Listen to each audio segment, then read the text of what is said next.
नमस्कार, मैं हूं आकाश और आप देख रहे हैं न्यूज़। लगातार हम लोग खबरों में बने हुए हैं और आज लोक आस्था के महापर्व छठ की शाम वाली अर्घ दी जाएगी, यानी डूबते हुए सूरज को जो भी छठवर्ती माताएं हैं, बहनें हैं, वो सारे लोग अर्घ देंगे। लेकिन इसको लेके जो पहल होनी चाहिए, जो उत्साह होनी चाहिए, वो नहीं दिख रही है। हम सिवान के सबसे बड़े छठ घाट पे हैं, जहां लाखों की संख्या में प्रत्येक साल छठ में लोग आते थे। लेकिन इस बार देखिए, अभी 3-3:30 बज गए हैं, लेकिन अभी तक यहाँ लोग नहीं दिख रहे हैं। इससे ये साफ पता चलता है कि वैश्विक महामारी कोरोना ने बहुत प्रभाव डाला है इस बार छठ पूजा में। और छठ पूजा तो लोग कर रहे हैं, ऐसा नहीं है कि पूजा नहीं कर रहे हैं, सभी लोग अपने घर में कर रहे हैं। इस बार घर के छतों पे कर रहे हैं, घर के आंगन में कर रहे हैं। वहीं पे एक छोटा सा तब बनाया गया है और वहाँ पूजा कर रहे थे। तमाम तस्वीरें भी हम लोग दिखाएंगे कि किस घर में किस तरह की व्यवस्था की गई है। बहुत सारे घरों की हम तस्वीर दिखाएंगे, लेकिन यहाँ लोग कम आ रहे हैं। हालांकि प्रशासन ने कुछ साफ सुथरा व्यवस्था कर रखी है और बजरंग दल ने भी हर साल की भांति इस बार भी हिंदू विश्व परिषद बजरंग दल ने अपना कैंप लगा रखा है, लोगों को जागरूक करने के लिए, सहयोग करने के लिए, सेवा के लिए। लेकिन यहाँ स्थिति बहुत ही दयनीय है, बहुत ही विकट है, क्योंकि कोरोना जैसी वैश्विक महामारी से लोग लड़ रहे हैं और प्रशासन भी लोगों को अलर्ट कर रहा है कि इससे बचें। कई लोग बाहर से आए होंगे, इसलिए ज़्यादा और खतरनाक हो जाता है कि बाहर के बहुत सारे लोग इस छठ पूजा को मनाने आते हैं। किसी के साथ अगर इन्फेक्शन आता है तो बड़ी व्यवस्था खराब हो सकती है। तो हमारे साथ यहाँ बजरंग दल के एक बड़े सदस्य हैं, जन्मेजय जी। ये बताइए कि आपने कभी अपने लाइफ में इस तरह का देखा था क्या कि छठ पूजा इस तरह से उदास हो? देखिए, इस कोरोना के कालखंड में जो 2020 का ये कालखंड है, पूरी तरह से देश के लिए भी और हर पर्व के लिए नुकसानदायक रहा है। कोई भी पर्व उत्साहवर्धक नहीं है। हमने अपने लाइफ में खास करके सिवान के इस शिवरसा घाट पर हजारों की संख्या में, कम से कम 10,000 की भीड़ होती थी। आज जहां सैकड़ों में संख्या सिमट गई है, कहीं ना कहीं कोरोना का भय है लोगों के अंदर। और एक तरह से कहा जाए कि एक तरह से ये भय जरूरी भी है। लोगों को सोशल डिस्टेंस का जो विषय है वो यहाँ संभव नहीं हो सकता है। तो कई लोग यहाँ अपना सिरसोता तो बनाए हैं, लेकिन परंपरागत सिरसोता बनाते हैं। यहाँ आकर के उन्होंने कहा कि दिया जला के चले जाएंगे, लेकिन छठ हम अपने घर पर करने वाले हैं। इस प्रकार का भाव लोगों के मन में है, कहीं ना कहीं डर है। और आज आप देखिए टीवी चैनल के माध्यम से जो दिल्ली की स्थिति है, आज वहाँ गुजरात में आज से ही कर्फ्यू लगा दिया गया। रात्रि 9 बजे से लेकर सुबह 6 बजे तक कर्फ्यू की स्थिति है। बिहार में भी चुनाव के समय था, उस समय उतनी व्यवस्थाएं नहीं हो पाती थी।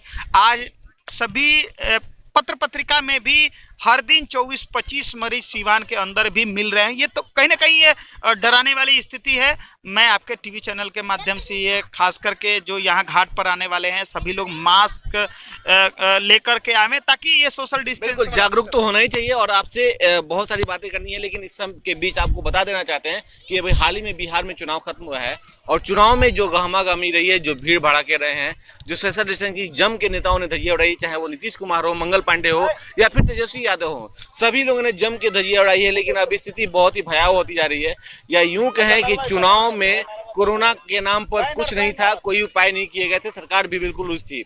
लेकिन अब पर्व है, ऐसे में आप खुद बताइए कि चुनाव में कोरोना को नाम को लेकर कोई व्यवस्था नहीं की गई थी, कोई सोशल डिस्टेंसिंग का पालन नहीं हो रहा था। लेकिन अब सब कुछ खत्म हो चुका है, पर्व आ चुके हैं। तो ऐसे में सरकार को ये नहीं लगता है कि हमने इसकी उपज कर दी चुनाव में? देखिए, जहाँ तक चुनाव प्रचार का विषय था, ये पक्ष हो या विपक्ष हो, आज सरकार नीतीश कुमार की बन गई है, तेजस्वी विपक्ष के प्रतिपक्ष के नेता बन गए हैं। जब चुनाव प्रचार चल रहा था, उस समय कोई एक दूसरे पर ये खास करके कोरोना को लेकर के कोई कटाक्ष ही नहीं हो रहा था, क्योंकि हजारों की संख्या में लोग आ रहे थे।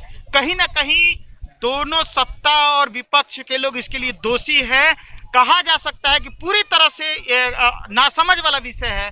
आप देखिएगा कि कहीं कहीं सोशल डिस्टेंस का तो पूरी तरह से धज्जियां उड़ाया गया है। तो आज और सरकार तो मिलेगा, और खास करके जो सरकार चलाने वाले लोग हैं, सत्ता में बैठने वाले, मंत्रिमंडल के अंदर बैठने वाले लोग, उस समय कोई गाइडलाइन सरकार की नहीं आती है या कोर्ट का कोई गाइडलाइन नहीं आता है।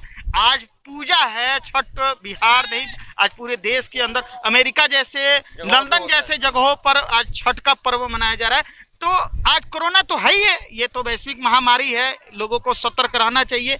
लेकिन कहीं ना कहीं प्रशासन की थोड़ी सी चूक है, जिस तरह से उस समय आज रोकने का काम किया जा रहा है, जागरूकता का काम किया जा रहा है। चुनाव में भी ऐसा होना कल मैंने देखा शहर के अंदर नगर परिषद के द्वारा, प्रशासन के द्वारा माइकिंग किया गया, सूचना दी गई कि लोग घर में छठ करें। चुनाव में ऐसा क्यों नहीं? चुनाव में ऐसा क्यों नहीं किया गया? मैं सभी राजनीतिक दलों से ऐसा जो भी चुनाव लड़ते हैं, जो राजनीतिक दल के लोग हैं, मैं उनसे ये प्रश्न है, उनके ऊपर ये कटाक्ष है कि आप समाज के जागरूक व्यक्ति हैं, जनप्रतिनिधि हैं, जनता के चुने हुए प्रतिनिधि हैं, तो जो अपने लिए लागू नहीं कर सकते, दूसरे पर थोपने की कैसी आवश्यकता पड़ती है? देखिए, दूसरे पे थोपने की आवश्यकता तो है, लेकिन ये उस समय भी थोपनी चाहिए थी जब चुनाव था, जब सत्ता बनानी थी, सरकार बनानी थी। जनता के बीच नहीं जाते, अब सोशल मीडिया के माध्यम से अपना प्रचार करते, ये सारी चीजें होनी चाहिए थी, लेकिन ऐसा हुआ नहीं। सरकार ने पूरी तरह से धज्जियां उड़ाई है और कोरोना काल में ये जो बढ़ेगा, अगर कहीं भगवान अगर ऐसा होता है तो इसका पूरी की पूरी जिम्मेदारी वर्तमान की सरकार को, चुनाव आयोग एवं जो भी प्रशासन है उसको जाती है, क्योंकि जो मास स्तर पे जो काम होने चाहिए थे वो हो चुके हैं चुनाव में। अभी तो एक छोटा सा एक दिन का कार्यक्रम होता है और एक दिन के कार्यक्रम में सब कुछ खत्म हो जाता है। ऐसे में रोक लगाना और ऐसे में ये जो तस्वीरें दिख रही हैं उदासीता की, जो बिहार की सबसे महान पर्व मानी जाती है, उगते हुए सूर्य को और डूबते हुए सूर्य को पूजा करने वाले पर्व माना जाता है, जो अपने परिवार के सुख शांति के लिए किया जाता है पर्व, उस पर्व में इस तरह के अंकुश लगाने के बाद और लोग इतने डरे सहमे हैं कि इस जगह नहीं आ रहे हैं। जरूरी बात भी था, लेकिन ये जरूरी चुनाव में भी था। तो जरूरत है एक ठोस और उचित पहल की कि जो सरकार खुद चाहती है कि हम लोगों के साथ करवाएं, वो खुद भी करे, तब जाके ठोस और उचित पहल हो सकती है। सिवान से कैमरा पर्सन आशीष के साथ आकाश, न्यूज़ ब्यूरो।